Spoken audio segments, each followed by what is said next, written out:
자, 여러분 안녕하십니까? 이제 5회 모의고사 한번 보도록 하겠습니다. 자, 1번 문제는 국세의 가산금하고 지방세 가산금. 자, 별표 씌워놓으시고요.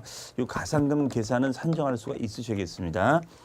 우리 가산금은 우리가 정리가 어떻게 되죠? 가산금에는 그 두 가지가 있죠. 일반 가산금이 있고 두 번째 중가산금이 있죠. 그래서 일반 가산금은 체납된 세금의 3%, 중가산금은 체납된 세금의 1.2% 곱하기 경과된 월수. 네, 이렇게 산정이 되겠죠. 그럼 거기서 보시면 고시세액이 50만 원이잖아요. 그러면은 국세든 지방세든 똑같이 우리가 적용이 되겠죠. 국세든 지방세든 똑같이 적용이 됩니다. 그래서 50만 원 곱하기 몇 프로? 3%가 되겠죠. 네, 50만 원 곱하기 3%. 그러면은 얘는 이제 15,000원이 될 겁니다. 15,000원. 그 다음에 이제 중과상금 어떠냐? 자, 중과상금은 금액 제한이 있죠. 국세는 100만 원 이상이 돼야 되고, 지방세는 30만 원 이상이 돼야겠죠. 자, 그 점을 여러분들 좀 조심하시겠습니다. 그런데 여기 보시면 국세 50만 원. 국세는 이제 50만 원이 안 되잖아요. 그러니까 중과상금 적용이 안 되는 거고, 지방세는 30만 원 이상일 때는 적용이 되는 거니까 50만 원 곱하기 1.2% 곱하기 경과된 월수 이렇게 되겠죠. 그러면 이런 경우에는 우리가 7월 30일 날이니까 8월, 9월, 10월, 11월, 12월 지났나요? 안 지났죠. 4개월만 지났죠. 4개월만 지났습니다. 그러면 50만 원에 1.2%면은 얼마예요? 6만 원이잖아요. 6만 원. 그럼 6만 원에 우리가 4개월 50만 원에 1.2%면은 50만 원에 1%가 5천 원이니까 6천 원이 되겠네요. 6천 원. 6천 원. 그럼 6천 원에 4개월이면 6, 4, 14, 2만 4천 원이 되겠네요. 2만 4천 원. 그러면 우리가 국세 같은 경우에는 일반 가산만 발생이 되는 거니까 국세는 50만 원 원금에다가 15,000원, 그러니까 51만 5천 원이 이제 국세 가산금이 되겠고요. 국세하고 가산금이 되겠고, 지방세 같은 경우는 이제 50만 원에다가 플러스 일반 가산금 15,000원이죠. 15,000원에다가 그 다음에 이제 지방세 가산금 24,000원이 다 가산이 돼줘야겠죠. 그러면 53만 9천 원이 되나요? 네, 53만 9천 원이 우리가 지방세다 이렇게 보시면 되겠습니다. 자, 따라서 정답은 4번이 되겠습니다. 4번. 그 다음에 2번입니다. 그래서 1번 같은 경우는 이제 가산금, 특히 중가산금의 요 규정을 모르면 계산하기 힘들어지는 거죠. 자, 2번이 되겠습니다. 2번은 이제 종합 문제죠. 옳은 것은 1번 5억 원 이상의 지방세 채권에 대한 소멸시효 기간은 10년이다. 우리 소멸시효는 보통 이제 5년으로 통일돼 있죠. 하지만 국세 같은 경우에는 5억 원 이상의 고액 국세는 10년까지 연장이 되죠. 자, 따라 틀린 지문은 지방세가 아니라 국세가 되겠습니다. 자, 2번입니다. 등록면허세 납세무자가 신고물을 다하지 아니한 경우에도 자, 밑줄 등록하기 전까지 납부하였을 때는 무신고 가산세 및 과소신고관세를 부과하지 아니한다. 이러한 규정을 우리 뭐라고 한다고요? 신고의제라고 하죠. 자, 2번은 맞는 지문이 되겠습니다. 3번 토지분 전세로 해당 연도에 부과할 세액이 10만 원 이하인 경우 7월 16일부터 7월 30일까지로 하여 한꺼번에 부과 징수할 수 있다. 자, 이때 틀린 지문은 토지가 아니라 주택분 재산세가 10만 원 이하가 돼야지 7월 달에 한꺼번에 부과 징수가 될 수 있겠죠. 4번으로 갑니다. 종합부동산세로 납부할 세액이 1,000만 원을 초과하고 관할 세무서장의 허가를 받은 경우에는 부동산으로만 물납할 수 있다. 자, 부동산은 맞는데 종합부동산세는 국내 소재 부동산으로 제한을 하지요. 그렇죠? 자, 요 말이 들어가야겠습니다. 자, 틀렸습니다. 5번 부동산 매매업자의 주택 등의 매매차익 계산 시 필요경비 산정할 때 그 맨 끝 문장 보시면 장기 보유 특별 공제는 차감하지 아니한다. 아니요. 장특 공제 매매업자도 가능합니다. 자, 틀렸습니다. 자, 답은 2번이 되겠습니다. 자, 3번 문제로입니다. 양도소득세 과세되는 경우는 몇 개인가? 양도로 보느냐 안 보느냐인데요. 첫 번째 배우자 간 또는 직계 좀비 속 간의 부담부 증여로서 채무 인수 사실을 자, 밑줄 입증했죠. 만약에 입증이라는 단어가 없으면 모두 증여로 추정하는 거지만 입증했으니까 일반 부담부 증여로 봐서 채무 인수액은 양도로 볼 수 있겠죠. 자, 맞는 얘기가 되겠고요. 그다음에 합자회사에다가 토지를 현물 출자했다가 퇴사해서 그냥 가져왔어요. 그럼 자기 집은 찾았다가 그대로 가져온 거니까 이건 양도가 아니라는 얘기죠. 그다음에 토지를 매수하는데 금원을 출자했다가 동토지 매각 후 출자한 것 이상으로 환급받으면 그건 대가를 받은 것으로 본다 이거죠. 그 이상은. 그래서 그냥 양도로 봅니다. 그다음에 교환 계약의 취소, 선의의 어쩌고저쩌고. 자, 취소죠, 취소. 그러면 교환 거래가 아니라는 거잖아요. 양도로 보지 않습니다. 그다음에 재산세, 과세 등 부동산으로 물납했죠. 조세의 물납은 양도로 봅니다. 자, 따라서 배우자 간 들어가고요. 토지 매수 들어가고 부동산의 물납 들어갑니다. 정답은 3번이 되겠습니다. 자, 4번입니다. 별 표시 하시고요. 1세대 1주택자의 비과세 문제가 되겠습니다. 틀린 것은 1번 1주택을 여러 사람이 공동으로 소유. 자, 공동 소유가 되면 어떻게 하죠? 주택수를 따질 때 자, 밑줄 각자가 소유한 것으로 보죠. 그다음에 두 번째 양도를 현재 임대주택으로 등록하여 임대하고 있는 장기 임대주택과 거주주택. 이때 거주는 이제 2년 이상 거주가 돼야 되죠. 그러면 거주주택과 임대주택이 있을 때 거주주택을 양도하면 비과세 주죠. 1세 1주택으로 보죠. 3번입니다. 상속받은 주택과 일반 주택을 소유하고 있습니다. 이랬을 때는 상속받은 주택을 팔아야 되나요? 일반 주택을 팔아야 되나요? 그렇죠? 일반 주택을 양도해야지 비과세가 되고 이때 일반 주택은 상속 개시 당시 보유한 주택만 해당사항이 있겠죠. 4번 국내 1주택을 소유한 1세대가 소득세법의 요건을 갖추어 장기 저당 담보로 제공된 주택을 양도하는 경우에는 거주 기간에 제한을 받지 아니한다. 예. 장기 저당 담보 주택을 영목 위주로 설정해 두고 나는 다른 집에 살고 있다. 그럴 수 있거든요. 그렇기 때문에 거주 기간에 제한을 받지 않습니다. 그다음에 5번 양도를 현재 1세대 1주택을 3년 이상 보유가 아니라 2년 이상 보유죠. 다만 보유 기간 중 다른 주택을 소유한 사실이 없는 경우에는 1주택만 있는 거니까 비과세 되겠죠. 자, 정답은 5번이 되겠습니다. 그다음에 5번으로 갑니다. 의뢰 양도 소득세에 대한 설명으로 틀린 것은 자, 갑이 3억 원의 취득한 토지를 6년 보유하고 을에게 증여하였습니다. 자, 키워드는 6년이죠. 그리고 갑이 을에게 증여할 당 시가는 7억 원이었으며 증여세 1,000만 원은 납부하였습니다. 이때 증여받은 2년 보유하고 특수한 개인이 아닌 병에게 8억 1천에 우리가 양도한다. 자, 그럼 만약에 1번 갑과 을이 배우자다. 자, 갑과 을이 배우자다. 그러면 갑과 을이 배우자가 되고 제3자가 된다. 그러면은 뭐죠? 을에게 증여하였다가 양도하였다. 그렇죠? 그러면 취득한 금액이 3억 원이고 그다음에 우리가 그 증여할 당시 시가는 7억 원이었다. 그렇죠? 그다음에가 양도했을 때는 8.1억 원. 그렇죠? 병에게 8.1억 원에 양도했다. 8억 천에 양도했다. 그렇죠? 네, 이렇게 되겠습니다. 8억 천이 8억인 8억이 되겠습니다. 8억 천이 아니라 8억 원으로 여러분들 하시면 되겠습니다. 8억 원. 네. 그러면은 이때는 증여 후 양도가 되는 거죠. 그러면은 양도 차익 5억 원에 대해서 납세무가 있다. 그러면 갑이 3억 시간 토지를 6년 가지고 있다가 을에게 증여 양도했다. 그러면은 이것이 만약에 5년 이내에 증여 후 양도가 돼버리면은 취득가액은 이걸로 잡히는 거죠. 그럼 8억에 3억이 되면 5억이 되겠죠. 네, 이걸 8억으로 여러분들을 수정해 주시고요. 그다음에 2번 갑과 을이 증여 당시 배우자일 때는 만약 증여세를 냈다면 이걸 필요경 민영해 주죠. 맞고요. 3번 갑과 을이 증여 당시 배우자인 경우에도 양도 당시 이혼으로 혼인 관계가 소멸된다. 혼인 관계가 소멸이 돼도 상관없습니다. 그러면 요 기간을 가지고 따져주면 되는 거니까 장기 보유 공제를 왜 6년 보유가 됐으니까 6년 보유니까 장기 공제 된다. 맞습니다. 받을 수 없다. 틀렸습니다. 4번 갑과 을이 증여 당시 배우자 및 직기준비속이 아닌 특수관계자인 경우에는 갑이 직접 양도한 것으로와 양도소득세가 을의 증여세와 양도세를 합한 세보다 큰 경우에 하나여 갑과 을이 연대하여 5억 천에 대하여 대한 양도소득세 납세무를 진다. 예, 만약에 배우자 및 직기존비속이 아닌 특수관계인이 됐을 때는 우리가 연대채무를 질 수가 있겠습니다. 연대채무를 질 수가 있겠어요. 자, 그다음에 여기서 다시 한 가지 수정해서 말씀드리면요. 우리가 제3자에게 양도했을 때 8.1억 원이 됐죠. 8.1억 원은 8억 천이 돼요. 예.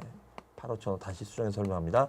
8억 천인데 지금 이게 3억 원이죠. 근데 증여세를 낸 게 얼마 있어요? 1,000만 원 있잖아요. 그렇죠? 네, 그러면 이때 양도차익 계산 다시 해보겠습니다.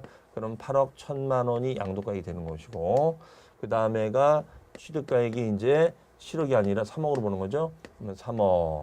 그 다음에 마이너스 증여세 낸 것이 1천만 원 있잖아요. 1천만 원 증여세 낸 것이 있다. 그죠? 그럼 이거까지 빼주게 됩니다. 그러면은 빼주게 되는 거니까 얼마 되죠? 5억이 된다. 자, 그래서 우리가 아까 차익은 5억이다. 다시 설명을 좀 드리겠습니다. 네. 그러면 어쨌든 이것이 배우자 간이나 직계존비속이 아닌 특수관계일 때는 부당행위가 되는 거죠. 증여 후 양도로 인한 부당행위가 되는 겁니다. 그럼 부당행위가 되면 연도 책임을 져야겠죠. 그렇죠? 그 다음에 위 4번의 규정에 의해 가백의 양도소득세 과세되는 경우에는 을이 증여받은 자에 대하여 상속세 및 증여세법 규정에 불과하고 증여세를 부과하지 아니한다. 예, 이것이 만약에 부당행위 계산 부인이 돼버리면 요 증여는 취소해 버립니다. 부당행위니까 취소한다라는 얘기 되겠습니다. 자, 정답은 3번이 되겠습니다. 네. 자, 그러니까 5번 문제 같은 경우는 쉬운 문제가 아니죠. 2월 과세와 증여 후 양도에 따른 부당행위 계산 부인 규정을 잘 이해를 하고 있어야지만이 맞출 수가 있겠죠. 그래서 2월 과세일 때는 납세문자가 수증자가 되고 증여세는 경비용 되고 그다음에 증여 당시 취득가액을 취득가액으로 잡는다. 부당행위 됐을 때는 서로 연대의 납세문지고 증여는 취소가 되고 납세문자는 갑이 당초 증여자가 됩니다. 그다음에 5년 이내 양도했을 때 우리가 인정한다 이런 얘기가 되겠죠. 그렇죠? 자, 그래서 우리가 이거는 거기 문제 지문에 보면 이 토지는 6년 보였고 2년 이내에 양도했으니까 5년 이내가 되잖아요. 그렇죠? 그러니까 이 규정이 성립될 수 있겠습니다. 그다음에 6번 문제로 갑니다. 조합원 입주권을 양도한 경우 설명 옳지 않은 것은 1번 관리처분 계획 인가를 현재 1세대 1주택으로 2년 이상 보유한 기존 주택을 1세대가 한 개 소유한 입주권을 양도합니다. 다만 밑줄 양도를 현재 다른 주택이 없다. 그러면 다른 주택이 없이 입주권만 양도하는 거죠. 그러니까 이거는 1세대 1주택이 될 수 있겠죠. 비과세가 됩니다. 2번입니다. 과세되는 조합원 입주권을 양도하는 경우에도 장기 보유 투표공제를 받을 수 있으나 조합원으로부터 취득한 것은 그러하지 아니한다. 예, 우리가 입주권도 원조합원의 입주권도 장기 보유 투표공제 대상에 들어가고 있죠. 자, 그 얘기입니다. 3번 조합원 입주권을 양도하는 경우 장기 보유 투표공제는 관리처분 자 밑줄 인가 전 주택분의 양도 차이로 한정한다. 왜냐하면 관리 처분이 떨어지면 이제 주택이 멸실이 들어가는 거잖아요. 그러니까 그거는 해당성이 없다는 것이죠. 그래서 4번으로 갑니다. 조합원 입주권에 대한 장기 보유 투표공제 보유 기한은 관리 처분 계획 인가일로부터가 아니라 그 전까지라고 했으니까 기존 건물이 있는 건물과 기존 건물과 부수 토지의 취득일로부터 출발해서 관리처분 계획 인가일까지가 된다가 되겠습니다. 네. 자, 그래서 정답은 4번이 틀렸고요. 5번 조합원 입주권에 대한 장기 보유 투표공제 금액은 양도책이 최저 10%에서 최고 30% 한도 내에 보유기간별 3%의 공제율을 곱해줍니다. 자, 우리가 장기 보유 특별 공제율은 1세대 1주택자는 매년 8%씩 공제를 해주고요. 그 외의 경우에는 매년 3%씩 공제된다. 이렇게 보시면 되겠습니다. 네, 정답은 4번이 되겠습니다. 자, 7번으로 갑니다. 부동산 임대소득에 관한 설명 중 옳지 않은 것은 1번 부동산 임대소득의 대상인 부동산을 권리하는 밑줄 전세권 임차권 들어갑니다. 하지만 똑같은 용익 물건인 지상권, 지역권은 포함하지 않죠. 자, 중요한 지문입니다. 기억하시고요. 그다음 두 번째 부동산 임대소득의 수입 시기는 보통 임대 약정을 맺고 있잖아요. 따라서 지급일이 정해진 경우에는 그 정해진 날에 그렇지 않으면 실제 입금, 지급을 받은 날이 되겠습니다. 3번 2주택을 소유하는 자가 1주택을만을 임대하는 경우에는 임대소득을 과세하지 아니하나. 과세하죠. 집이 두 채가 있었을 때 한 채를 임대하면 이건 두 채니까 이거는 과세를 해줘야겠죠. 단 기준시가 9억을 초과하는 주택 및 국외 소재 주택 임대는 제외한다. 즉 고가주택의 임대는 우리가 비과세 혜택을 우리가 받을 수가 없죠. 국외도 받을 수가 없죠. 그래서 3번 지문은 틀린 지문이 되겠습니다. 그래서 비과세 받으려면 1주택자 임대가 돼도 다만 1주택자일지라도 고가나 국외 소재는 제외한다 이거죠. 그다음에 4번 3주택 이상 밑줄 3주택 이상이고 3억 초과하는 보증금에 대해서는 간주임대로 계산합니다. 다만 전용 면적 85제곱미터 이하로서 기준시가 3억 이하의 주택은 주택수에서 제외하죠. 그렇죠? 자, 아주 중요한 질문이 되겠습니다. 그다음에 본인과 배우자가 각각 주택을 소유하고 있는 경우에는 이를 밑줄 합산하여 주택수로 계산합니다. 예, 본인도 집에 한 채 있고 배우자도 집에 한 채 있으면은 따로따로 보는 것이 아니라 합산해서 보니까 두 채가 되는 거니까 비과세 혜택이 될 수 없겠죠. 정답은 3번이 되겠습니다. 자, 8번으로 갑니다. 다음 중 취득세 납세무에 관한 설명으로 틀린 것은 자, 1번 지문은 취득세 납세무의 실질주의 과세를 지칭하고 있습니다. 즉 관련 법령의 규정에 의한 등기 등록 등을 이행하지 아니한 경우라도 사실상 취득한 경우에는 각각 취득으로 보지요. 다만 차량기 장비 항공 및 주문에 의하여 건조하는 선박은 승계 취득의 경우에 하나한다라는 것이니까 예를 들어서 원시 취득의 경우에는 과세할 수 없다라는 얘기가 되겠죠. 이번 관련 법률의 규정에 의한 주택 재건축 조합이 취득하는 조합주택용 부동산 중 조합원에게 귀속되지 않은 부동산은 원래 조합원에게 귀속이 되면 조합원 거니까 조합원이 납세금을 집니다만 조합원에게 귀속되지 않는 거니까 이거는 조합이 납세금을 지겠죠. 3번입니다. 상속을 인하여 취득하는 경우에는 상속 지분이 가장 큰 자가 아니라 각자가 되겠죠. 자, 3번은 틀렸고요. 4번입니다. 갑의 소유의 미등기 건물에 대하여 의리 채권 확보를 위하여 판결에 의한 소유권 보존 등기를 누구의 명의로요? 채무자인 갑의 명의로 등기할 경우에 취득세 납세무는 채무자 갑에게 있다. 자, 이거는 제가 이렇게 이론식으로 설명했던 것 같습니다. 자, 여기에 이제 사람이 누워 있다. 갑이. 근데 이것이 미등기다. 그렇죠? 근데 웃고 있다 이거죠. 채권자가 채권 집행을 위해서는 어떻게 한다? 판결을 맡아서 만약에 승소를 이기게 되면 강제로 촉탁 명령을 내서 등기를 내겠죠. 그러면 이게 미등기니까 우리가 등기를 내면 보존 등기가 되겠죠. 따라서 보존 등기상의 납세무자는 외관상 권리자인 소유자 갑이 되겠죠.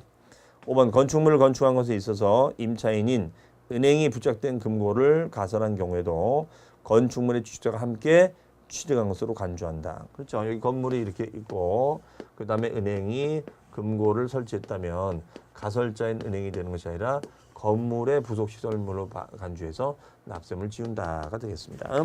자, 따라 정답은 3번이 되겠습니다. 그 다음에 9번으로 갑니다. 개인이 부동산을 취득하는 경우 취득세 설명으로 잘못된 것은 그러면 대구 완납일은 2015년 6월 20일이고 취득세액은 1,000만 원이 되겠습니다. 자, 그러면 1번 매매로 취득하는 경우에 취득세 신고 기한은 언제까지인가? 우리 아주 중요한 얘기죠. 취득세는 우리가 언제까지가 되느냐가 되는 거잖아요. 예. 그러면은 2015년 8월 19일이다. 이게 무슨 말입니까? 우리가 우리 취득세는 취득한 날로부터 60일까지잖아요. 그렇죠? 그러면 6월 20일이니까 2개월 60일 2개월이죠. 그러면 8월 달이 되겠죠. 그러면 20일이니까 20일부터 초일 불산입니까? 21일, 22일 이렇게 시작이 됩니다. 그러면 8월 19일 날짜 하나가 좀 미뤄집니다. 네. 그다음에 이번 상속인원 취득일 때는 신고기한이 12월 20일이다. 자, 상속은 뭐죠? 상속 개시일이 속하는 달의 말로부터 6개월이죠. 6개월로 돼 있죠. 그러면은 6월 20일 말이니까 6월 30일. 그럼 6개월이면 7, 8, 9, 10, 11, 12월 31일까지가 돼줘야겠죠. 그렇죠? 자, 2번 틀렸습니다. 3번 취득하는 부동산이 토지거래 계약에 관한 허가 구역에 있는 토지로서 그 허가일이 2015년 7월 2일입니다. 자, 대금 완납일은 6월 20일인데 허가일이 언제예요? 7월 2일이에요. 그러면은 어떻게 한다? 대금 치르고 허가 받으면 허가일 기준으로 가야죠. 따라서 허가일이 속하는 날로부터 60일까지 신고 납부를 해줘야겠죠. 그다음에 4번 매매로 취득하는 부동산이 주택인 경우에도 분할 납부할 수가 없다. 자, 우리 취득세는 지금 현재는 분할 납부가 적용되지 않고 있습니다. 5번 취득세에 부과되는 세금은 농어촌 특별세도 있고 이제 지방교육세도 있죠. 그래서 우리가 얘는 이제 취농일, 취질이 감면시에는 농특세가 20%가 되겠습니다. 네, 정답은 2번이 되겠습니다. 자, 10번 갑니다. 취득세에 있어서 가로 안에 들어갈 내용으로 옳게 묶인 것은 자, 밑줄 개인 간의 매매는 계약상 잔금 지불의 원칙이죠. 그런데 명시가 안 돼 있으니까 계약일 플러스 며칠이에요? 60일이 취득 날짜 되겠죠. 주택을 취득한 날로부터 며칠? 30일 이내에 고급주택이 아닌 용도로 사용하기 위하여 용도 변경서를 착공한 하는 경우에는 중과세율 적용 대상에서 제외합니다. 그렇죠. 매입하다 보니까 이게 사치성이네. 그러면 고급 주택에 대한 마음을 바꿀 수 있는 기회를 주겠다는 거죠. 며칠? 30일이 되겠습니다. 그 다음에 비과세 받은 후 부과 대상이 되면 과세 유형이 바뀌는 거죠. 비과세나 감면이 취소가 되고 과세가 되면은 어떻게 되겠어요? 사유 발생일 플러스 며칠? 30일까지 신고하고 납부하면 되겠죠. 자, 30일 맞고요. 라가 되겠습니다. 자, 따라서 답은 2번이 되겠습니다. 11번 갑니다. 등록면허세 과세 표준에 대한 문제죠. 잘못된 것은 1번 과세 표준은 등록 당시 가입을 하고 신고에 따른다. 다만 신고가 없거나 시가 표준액도 적었을 때는 시가 표준액으로 가져야죠. 2번 지상권과 가등기는 부동산 가액을 과세 표준하나 저당권 경매전 가압류 가처분은 채권 변제를 위한 거니까 채권 가액을 과세 표준해 줘야겠죠. 그러면 얘네들은 이제 세율은 0.2% 되죠. 이위 등기니까. 3번 개인이 건축 대수선 취득으로서 90% 넘는 가격이 법인 장부에 따라 증명되어 취득세 과세표를 계산한 경우에는 그 취득 가액을 등록면허세 과표한다. 보통은 이제 취득 당시 가액을 등록 가액으로 할 수 있잖아요. 그리고 이 3번의 의미는 취득세에서 뭐였었죠? 개인이 건축하다 보면 증빙이 다 없을 수도 있다. 그런 경우에는 90%만 넘어가면 된다. 이런 얘기했었죠. 4번입니다. 법인 장부에 의하여 사실상 취득 가격이 입증되는 경우에는 감가상각 등의 사유로 금액이 달라진다고 돼 있죠. 그럼 당연히 이때는 그래도 사실상 취득 가격이 아니라 달라진 금액으로 해줘야죠. 변경된 가액을 과세표 해줘야겠죠. 자, 4번이 틀렸습니다. 5번 채권 금액으로 과세액을 정하는 경우에는 일정한 채권 금액이 없을 때는 채권의 목적 또는 처분의 제한의 목적물이 된 금액을 채권 금액으로 한다. 이런 것을 우리는 채권 최고액이라고 하죠. 정답은 4번이 되겠습니다. 자, 12번으로 합니다. 공부상의 소유자가 재산세 납세 의무자가 된다. 자, 별표 시해 놓으시고요. 옳은 것은 1번 매매 등의 사유로 소유권이 변동되는데도 등기하지 아니하여 공부상의 소유자를 사실상의 소유자로 신고했어요. 신고했다면 누구로 가야 돼요? 누구로 가야 됩니까? 사실상의 소유자가 되겠죠. 두 번째, 상속이 개시가 됐는데 등기가 이행되지 아니하고 사실상의 소유자를 신고하지 않았다. 그러면 누구로 하죠? 주된 상속자. 주된 상속자는 공부상의 소유자가 아니라 지분이 가장 많은 자가 되겠죠. 자, 아니고요. 3번 공부상의 개인 등의 명의로 등재 기록되어 있는 사실상 종중, 실제는 종중권인데 종중 소임을 신고했다면 종중이 되지만 종중권항을 신고하지 않았기 때문에 이때는 공부상의 소유자가 되겠습니다. 자, 3번이 답이 되겠고요. 4번 국가 또는 지방자치단체 조합과 과세대상 재산을 연부 매매 계약을 체결하고 사용권을 무상으로 받았습니다. 자, 그러면 국가 등과 플러스 연부 매매를 했었을 때 무상으로 우리가 부여받으면 수익을 누린 자가 누가 되는 거예요?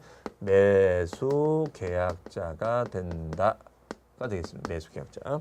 그다음에 재산세 과세 기준 현재 소유권 귀속이 분명치 아니하여 사실상의 소유자를 확인할 수 없습니다. 자, 키워드는 소유권의 귀속을 모르는 거죠. 즉 공부상의 소유자도 모르고 사실상의 소유자도 모른다면 누구로 가야 돼요? 그렇죠. 사용자가 되겠죠. 그렇죠? 답은 3번이 되겠습니다. 자, 13번으로 갑니다. 재산세 분납에 관한 설명이다. 거리가 먼 것은 자, 1번 기억해야 될 문장이죠.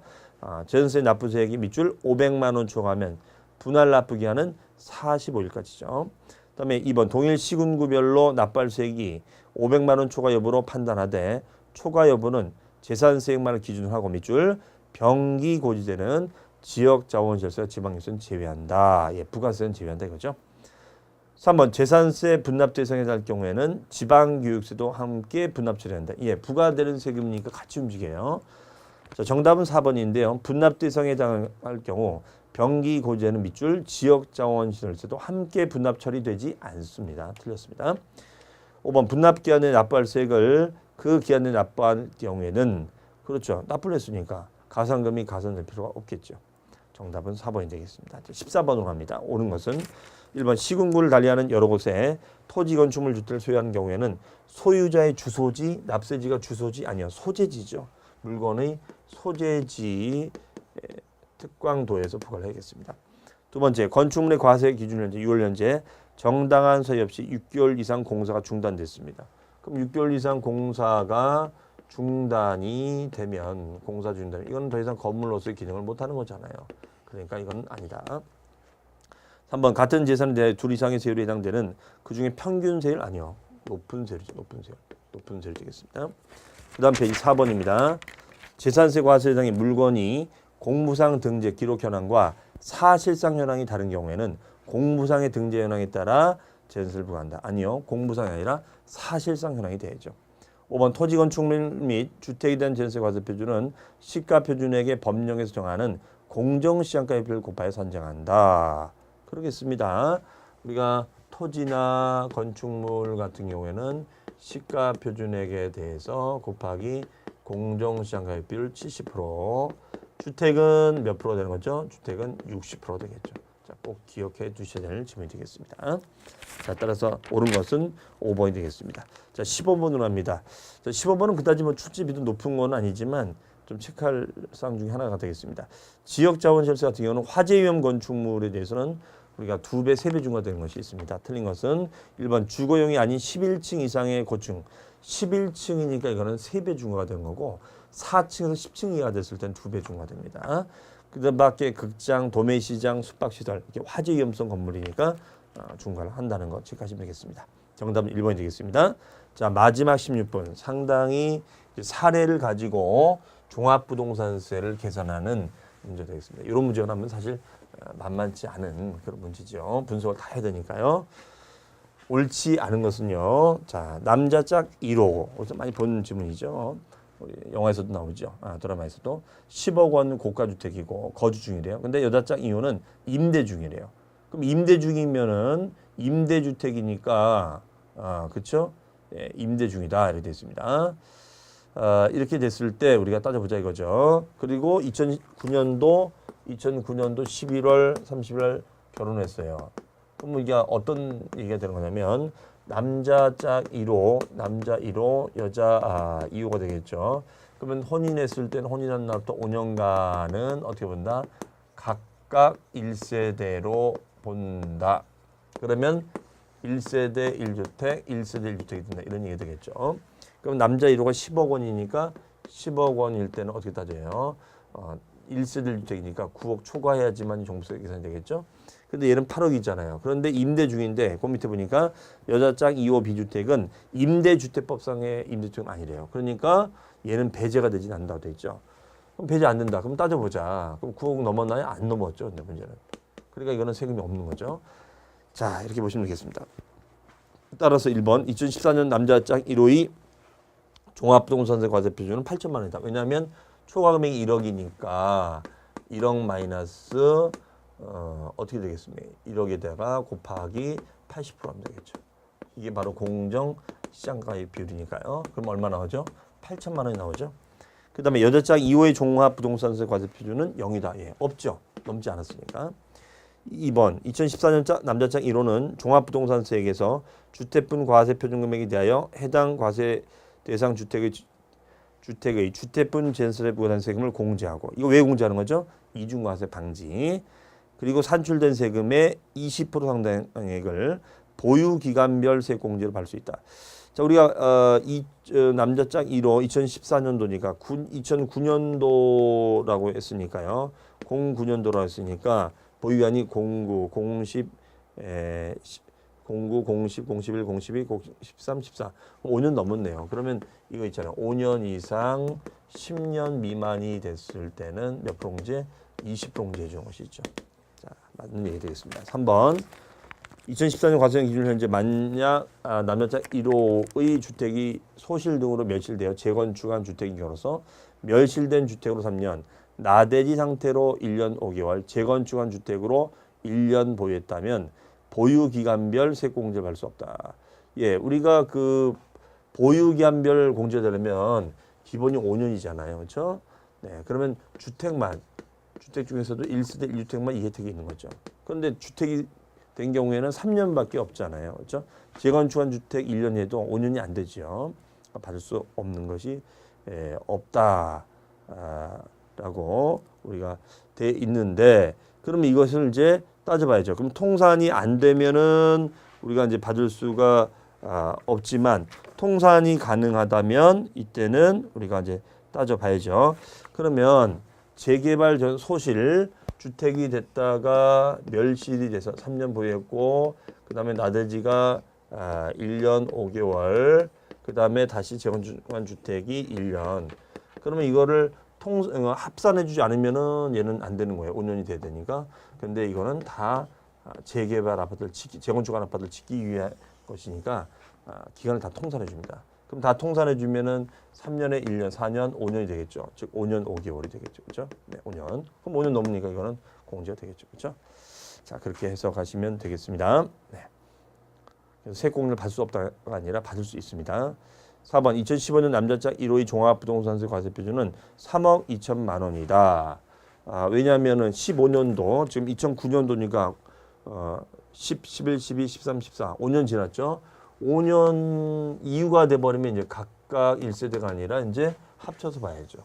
그 합쳐서 봤을 때는 기준금액이 9억이 아니라 이제 6억이 되겠죠. 여기도 6억이 될 겁니다. 그렇죠? 그럼 따져보자 이거죠. 일단은 그러면은 10억 빼기 그렇죠? 10억 빼기 9억이 아니라 이제 5년 지났으니까 6억으로 바뀌어야죠. 거기다 곱하기 80%.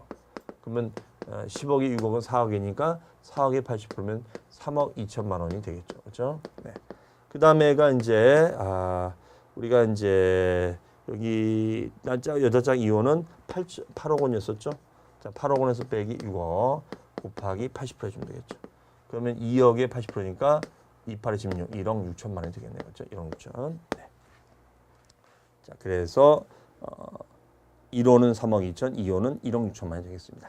5번 2015년도에 남자짝 1호와 여자짝 2호 모두 보유 견별세 공제를 받을 수 없다. 그 이유는 이제 우리가 5년간 혼인이 돼 있었죠. 이때는 이걸 그러면 소급해서 인정해 주면 되지만 소급해서 인정해 주지 않겠다는 거예요. 5년을. 그래서 우리가 그러면 이제 5년 넘지 않는 거니까 공제 혜택이 될 수가 없다라는 얘기 되겠습니다. 자, 정답은 3번이 되겠습니다. 좀 난이도 있는 그런 문제였었죠. 자, 이상으로 해서 마지막 5회까지 해설을 마쳤습니다. 자, 여러분들 어쨌든 정리가 안 됐고 체크 안 된 부분들에 대해서는 다시 한번 기본서를 통해서 확인해 주시겠습니다. 자, 어쨌든 여러분들 그동안 수고 많으셨고요. 여러분 합격하시는데 하여튼 본 강좌가 많은 도움이 되셨으면 좋겠습니다. 자, 여기서 마치겠습니다. 감사합니다.